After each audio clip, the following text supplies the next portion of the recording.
Bom, aqui é o Weiherspiele visto do palco.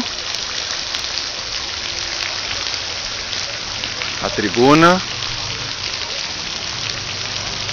E aqui do lado esquerdo temos a igreja e a casa do Padre Sebastião. E aí o arranha-céus do Rio de Janeiro. A prefeitura. E também vemos o Copacabana Palace.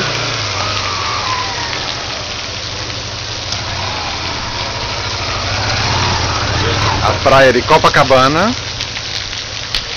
O bar e a favela. O Pão de Açúcar e o Cristo Redentor.